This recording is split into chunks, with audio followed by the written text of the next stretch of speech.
Okay so bird eye view series overview series में अब बारी है चैप्टर नंबर 5 ऑफ ऑडिट की। और वो है सबसे भयानक वाला chapter, audit of items of financial statement. चालू करने से फट रही है, यहाँ से चालू कर। इसमें कुछ कुछ टॉपिक्स है, एकदम ओवरव्यू है, हल्का फुल्का इंट्रोडक्शन जैसा है।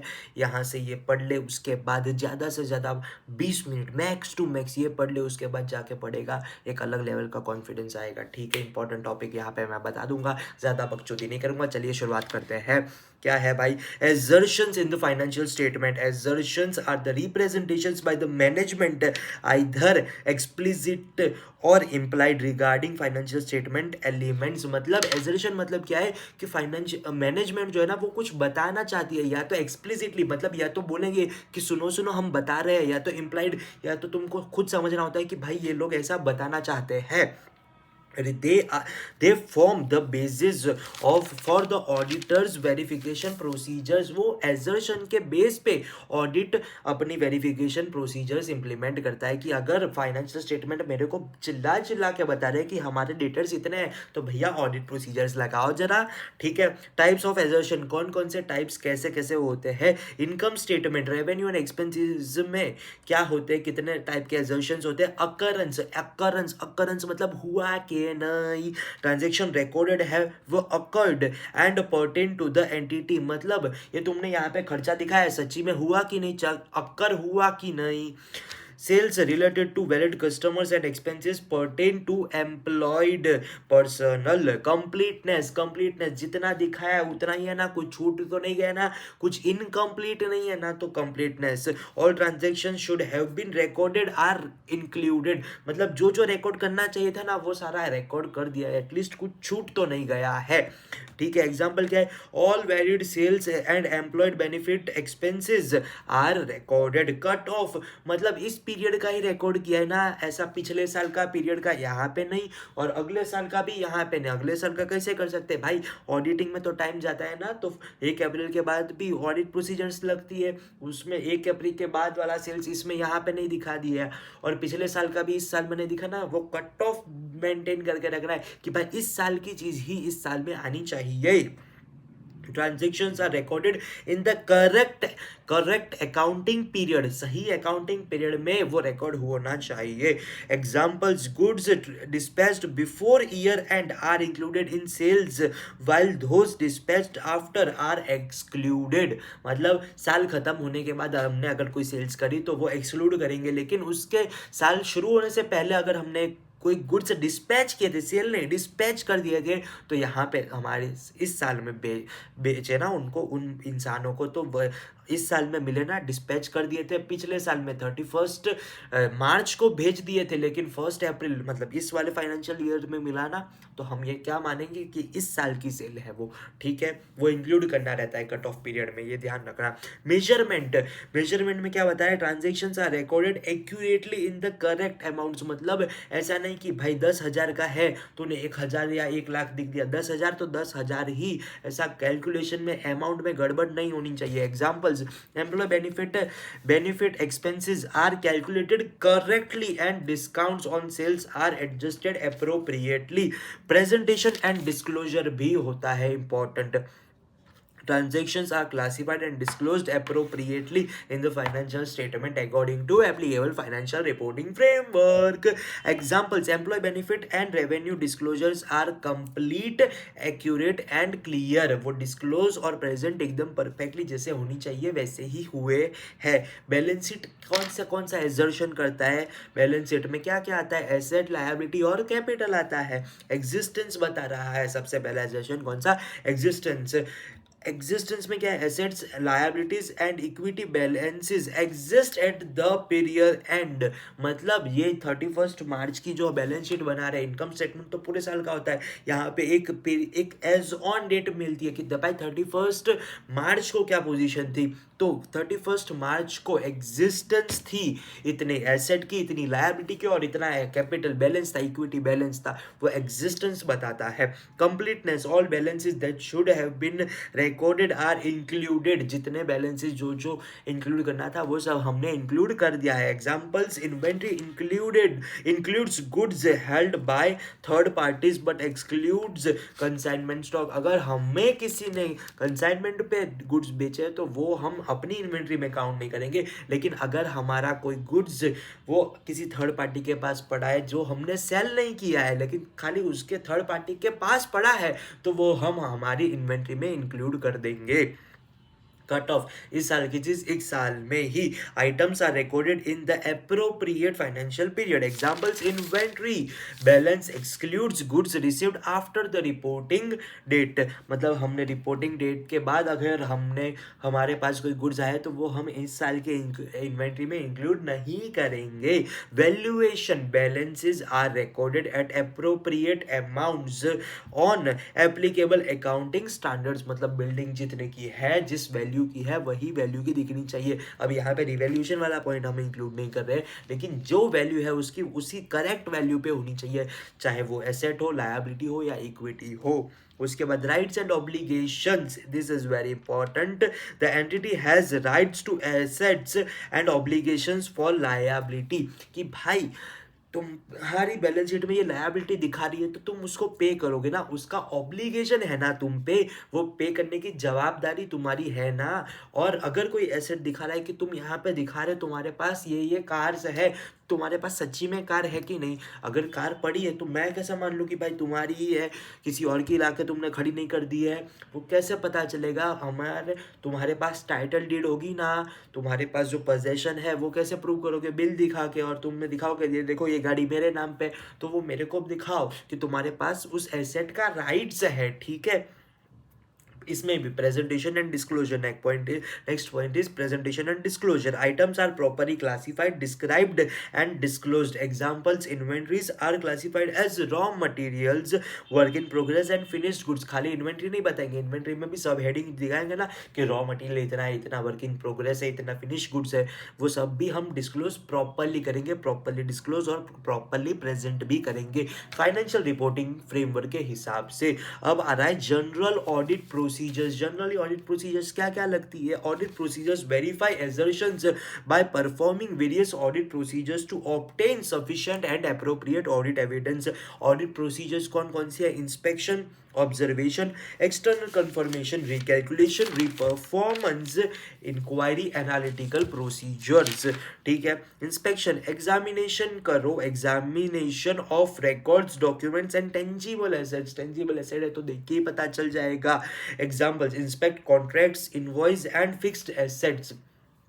इंस्पेक्ट करो कि भाई अच्छा ठीक है, कॉन्ट्रैक्ट ये सेल डीड बनी थी, अच्छा तुमने खरीदा है, परचेज डीड बनी है, अच्छा ठीक है चलो बराबर। इंस्पेक्शन किया। ऑब्जर्व किया कि भाई अच्छा सब बढ़िया काम चल रहा है कि नहीं। ऑब्जर्व करेंगे हम कि जिस प्रकार की प्रोसीजर हमें मैनेजमेंट ने बताई थी वही प्रकार की प्रोसीजर्स हो रही है कि नहीं। रिकैलकुलेशन करो भाई, एक बार चेक करना ये बेड डेट का जो अमाउंट है, जिन लोगों ने ये बेड डेट प्रोविजन बनाया ना, ये जरा चेक करो ना, जिस बेसिस पे बनाया फिर से कैलकुलेट करो तो ऐसा बैलेंस शीट बराबर टैली हुई कि नहीं, वो सब कैलकुलेट करो तो ठीक है। तो रिकैलकुलेशन। रीपरफॉर्मेंस में अगर जैसे कि बैंक रिकंसिलिएशन स्टेटमेंट है तो वो एक बार परफॉर्म करके भी देख लिया भाई, ये बराबर फिर से एक बार परफॉर्म करके देख लिया ना, मेरे को इस पर भरोसा नहीं है। भरोसा है तो, और भरोसा ज़्यादा करने के लिए भी ऑडिट प्रोसीजर की ज़रूरत तो है ही है। उसके बाद analytical procedures, evaluating relationship and trends for inconsistencies. ये ट्रेंड्स वगैरह अपन कैसे पता चलेगा? एनालिटिकल प्रोसीजर्स करके, एनालिसिस करके। इंक्वायरी करो मैनेजमेंट से, seeking information from management and others within the entity. ये चापलूसी करो कि हैं अच्छा ऐसा ऐसा होता है, इंक्वायरी करो।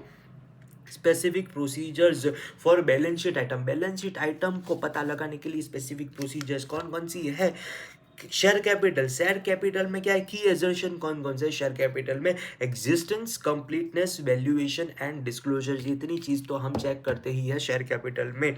ऑडिट प्रोसीजर्स कौन कौन से लगाएंगे, वेरीफाई करो authorised, issued and paid up share capital against statutory records के हिसाब से। फिर देखो एमओए में कितना है, एमओए में चेंजेस वगैरह हुए है कि नहीं, और फॉर्म SH7 वाला भी एक पॉइंट है, और PAS3 का भी एक फॉर्म है, वो भी इंपॉर्टेंट है। और चेक करो कंप्लायंस विद कंपनीज एक्ट 2013 के हिसाब से वो नेगेटिव शेयर इश्यू वैसे ही किया है ना, प्रेफरेंस शेयर या फिर स्वेट इक्विटी शेयर्स या फिर प्रीमियम पे शेयर या फिर डिस्काउंटेड पे सेक्शन 53 में अगर डेट रिस्ट्रक्चरिंग प्लान के हिसाब से अगर हमने वो क्रेडिटर्स को भी इश्यू किया है शेयर्स, वो भी डिस्काउंट पे, तो वो भी अलाउड है सेक्शन 53 के हिसाब से। Inspect minutes of board of meetings, minutes check करो कि भाई उसमें जो अगर स्पेशल रिजोल्यूशन पास होने चाहिए सिक्योरिटी अरे ईसॉप देने के लिए, अरे ईसॉप क्या, स्वेट इक्विटी शेयर्स के देने के लिए, जो जो जिस काम के लिए अगर हमें स्पेशल रिजोल्यूशन या फिर नेसेसरी बोर्ड रिजोल्यूशन पास करने लगते हैं वो हुए है कि नहीं, वो बोर्ड मीटिंग की चेक करो। उसके बाद सब चेक करो कि भाई ओके क्राइटेरिया फुलफिल है कि नहीं, और अच्छा यहाँ पे ऑथोराइज कैपिटल बढ़ाने की ज़रूरत है तो बढ़ाया कि नहीं, बढ़ाने के बाद एमओए में चेंज किया कि नहीं, एमओए में चेंज किया, रजिस्ट्रार को बताया कि नहीं, ये सारा जो कंप्लायंस है वो भी चेक करो तुम। और अब रिजर्व्स एंड सरप्लस में क्या क्या चेक करेंगे, कि एजर्शंस कौन कौन से है रिजर्व्स एंड सरप्लस में। रिजर्व्स एंड सरप्लस क्या क्या बताना चाहता है हमको, कि भाई देखो मैं एग्जिस्ट करता हूँ, मेरी इतनी वैल्यू है, वैल्यूएशन, और मैं कंप्लीट हूँ, और डिस्क्लोजर मेरे इस हिसाब से है। Trace opening balances to audit and financial statements, verify measurements through resolution and statutory records, ensure compliance with section number 52 and 55 for utilization of securities premium and capital reserves. ये security premium and capital reserves जो है वो restricted reserves होते हैं, वो free reserve में count नहीं होते, वो स्पेसिफिक पर्पस के लिए ही यूज हो सकते हैं। बाकी फ्री रिजर्व्स तो तुम कुछ भी करो, वो तुम्हारी मर्जी है, ठीक है। अब बोरोइंग्स क्या बताना चाहती है हमको, कि की एजर्शंस क्या क्या है, एग्जिस्ट, देखो मैं एग्जिस्ट करती हूँ, मैं कंप्लीट हूँ, मेरी इतनी वैल्यू है, और मुझे इस तरीके से डिस्क्लोज करना बहुत ज़्यादा जरूरी है। Review loan agreements and board approvals, की भाई बोर्ड का अप्रूवल दिया कि नहीं, और उसके बाद कैसे एग्रीमेंट बनाया, एक बार मेरे को दिखा दो बेटे, हाँ ठीक है बराबर। अब रिकनसाइल करो borrowing with branch confirmation, bank confirmation, तुम चेक करो कि भाई ये लोग तो इतना बता रहे कि तुम इतना का ये 7 करोड़ का लोन लिया, ये बैंक तेरे से 7 करोड़ का ही लोन लिया है ना, नहीं 10 करोड़ का लिया है, यहाँ पे तो 7 करोड़, ये क्या चेंजेस क्या क्या है, रिकनसाइल करो तुम, मेरे को जवाब चाहिए, ऐसा गड़बड़ का ही को हो रही है। उसके बाद test compliance with commitments and proper classification between short term and long term loan, कितनी जो लोन्स है वो कितनी शॉर्ट टर्म है, कितनी लॉन्ग टर्म लोन्स है, कितने ड्यूज है, वो सभी तुम बराबर तरीके से डिस्क्लोज करो और प्रेजेंट भी करो फाइनेंशियल रिपोर्टिंग फ्रेमवर्क के हिसाब से। वेरीफाई भी करो कि डिस्क्लोजर जैसे होने चाहिए शेड्यूल 3 में फाइनेंशियल रिपोर्टिंग के फ्रेमवर्क के हिसाब से वैसे है कि नहीं, वो तुम्हें चेक भी करना है। फिर ट्रेड रिसीवेबल्स क्या आप कहना चाहते हैं, देखो मैं एग्जिस्ट करता हूँ, मेरी इतनी वैल्यू है, मैं कंप्लीट हूँ, और इस तरीके से मुझे डिस्क्लोज करना क्या है। परफॉर्म डायरेक्ट कन्फर्मेशन, हलो लाला કેટલા પૈસા આપવાના બાકી છે તને, અચ્છા 5 લાખ આપવાના બાકી છે, તે અહીંયા 2.5 લાખ કેમ લખ્યા છે, 50, અરે તને 50% ડિસ્કાઉન્ટ આપી દીધું, ના નથી આપ્યું, अच्छा नहीं अभी फोन मुकता भाई, क्या है रिकनसाइल करो तुम दोनों, ऐसा अमाउंट में काय को गड़बड़ है, डायरेक्ट कंफर्मेशन करना है। डायरेक्ट कंफर्मेशन अगर मैनेजमेंट परमिशन दे तो ही हम कर सकते हैं ना लाडले। उसके बाद क्या है, एजिंग शेड्यूल बनाओ, उसमें क्या क्या है, एजिंग शेड्यूल में भी बहुत ज़्यादा ज़रूरी है। ये जो लेफ्ट साइड में ना अपन 4 कॉलम्स बनाते हैं, ठीक है, सॉरी रोज बनाते हैं इस तरीके से, और उस 4 रो में क्या लिखेंगे, सबसे पहले तो लिखेंगे कि अनडिस्प्यूटेड है डेटर, और अच्छा है गुड डेटर है, अनडिस्प्यूटेड है लेकिन मेरे को गड़बड़ लग रहा है तो डाउटफुल डेट है। अगर इसमें फिर डिस्प्यूटेड है लेकिन अच्छा खासा लग रहा है मेरे को, अनडिस्प्यूटेड भी है और मेरे को डाउटफुल भी लगता है, ऐसे 4 ऐसे रोज बनाने के। और कॉलम्स में क्या क्या है, 6 महीने से कम पेंडिंग, 6 महीने से 1 साल, 1 साल से 2 साल, 2 साल से 3 साल, और 3 साल से ज़्यादा। क्या, 6 महीने से कम, फिर 6 महीने से 12 महीने, 12 महीने यानी कि 1 साल, 1 साल से 2 साल, 2 साल से 3 साल, 3 साल से ज़्यादा।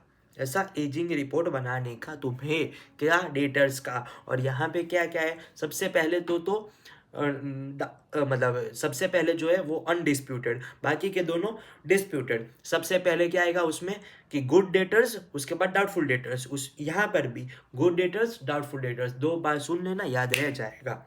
कैश एंड कैश इक्विवेलेंट में क्या क्या चीज़ें हैं, key assertions, existence, completeness, valuation and disclosure। हाँ शाबाश, अब तो याद रहेगा ना कि देखो भाई मैं एग्जिस्ट करता हूँ, मैं कंप्लीट हूँ, मेरी इतनी वैल्यू है और मुझे अच्छे से डिस्क्लोज करना। Conduct surprise cash counts, cashier को टपली मार कर बताइए, कैश का जब आता है सरप्राइज कैश काउंट्स को चेंज करो, फिर बैंक से स्टेटमेंट मंगवा के चेक करो अलग अलग डेट पे। 31 मार्च पे ही तुम चेक करो, ऐसा जरूरी नहीं है, तुम उससे आगे पीछे वाली डेट पे भी चेक कर सकते हो, क्योंकि 31 मार्च को तो पता होगा ना कि चेंज अरे तुम चेक करोगे तो इसलिए वो गड़बड़ भी कर सकते हो, तो आगे पीछे का चेंज करके प्लस माइनस करके तुम अपने कंक्लूजन पे आ सकते हो, है बराबर।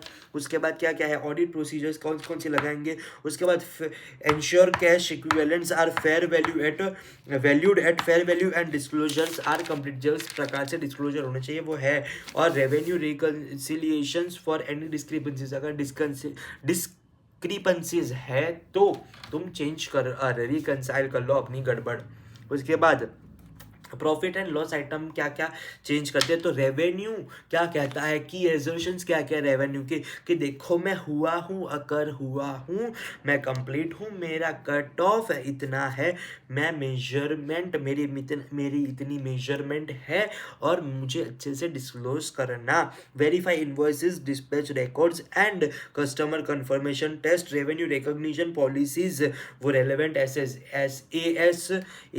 9 एंड इंड AS 115 के हिसाब से रेवेन्यू रिकॉग्निशन पॉलिसी है कि नहीं एंटिटी की, और चेक करो adjustment for discounts, incentives and returns. Expenses क्या क्या बताना चाहता है वो, एक्सपेंसेस क्या क्या एग्जर्ट करता है कि मैं अगर हुआ हूँ, मैं कंप्लीट हूँ, मुझे अच्छे से मेजर करो और मुझे अच्छे से डिस्क्लोज भी करो। Inspect supporting documents, payrolls, records for employ benefits, perform analytical procedures, unusual variances and in company expenses trends.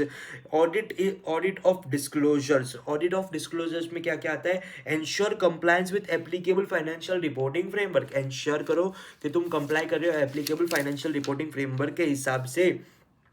और तो और उसमें एग्जाम्पल्स क्या क्या है, schedule 3 of the Companies Act, फिर test disclosures for material misstatement, clarity and completeness. तुम disclosure check कर लो, उसमें तुम्हें जो जो मटेरियल चीज़ें है वो भी मिल जाएगी, अगर कुछ चीज़ें तुम्हें समझ नहीं आ रही तो उसकी क्लैरिटी भी मिल जाएगी। Focus on disclosures requiring judgment like contingent liability and related party transaction, वैसी ऐसी चीज़ें जो कंटिंजेंट लायबिलिटी है, रिलेटेड पार्टी ट्रांजेक्शन है, वहाँ पे ज़्यादा फोकस करना, वहाँ पे गड़बड़ ज़्यादा मिल सकती है, इसलिए ऑडिटर को बोला कि वहाँ पे ज़्यादा फोकस करना डिस्क्लोजर्स इन चीज़ों में। फिर प्रैक्टिकल एप्लीकेशन यहाँ पे इतना ज़्यादा इंपॉर्टेंट नहीं है कि टेक अवेज हमने पढ़ लिए। अब बारी है इस चैप्टर को अलविदा कहने की। इतना जो जो बड़ा बड़ा जो एजर्शंस की बात आती है, occurrence, cut off, valuation, presentation and disclosures, existence, फिर कंप्लीटनेस हो गया, कट ऑफ हो गया, ये जो जितने मेजर चीज़ें थी, और कैसे चेक करेंगे, क्या क्या चेक करेंगे, MOA, PS 3A, SH 7 वगैरह, जो जो फॉर्म नंबर्स भी थे शेयर कैपिटल वाले में, रिजर्व एंड सरप्लस वाले में, वो भी हमने पढ़ लिए। तो मोटा मोटा इस चैप्टर का काफ़ी चीज़ें हमने कवर कर लिया। यहाँ पे बहुत सारी चीज़ें और भी बाकी रहती है, ये सारी कंपनी ऑडिट वाली चीज़ें हैं, एक बार पढ़ने का ट्राई करना। मोस्टली लोग छोड़ते हैं, छोड़ के मत जाना, ये 2x पे देखोगे 9 मिनट में तो ख़त्म हो गया होगा, बाकी थोड़ा बहुत टाइम लगा के एटलीस्ट कम से कम स्टडी मॉड्यूल से समरी पढ़ के जाना, ठीक है। बाय बाय, मिलते हैं अगले वीडियो में, तब तक लिए take care, thank you so much, जय श्री राम, हर हर महादेव।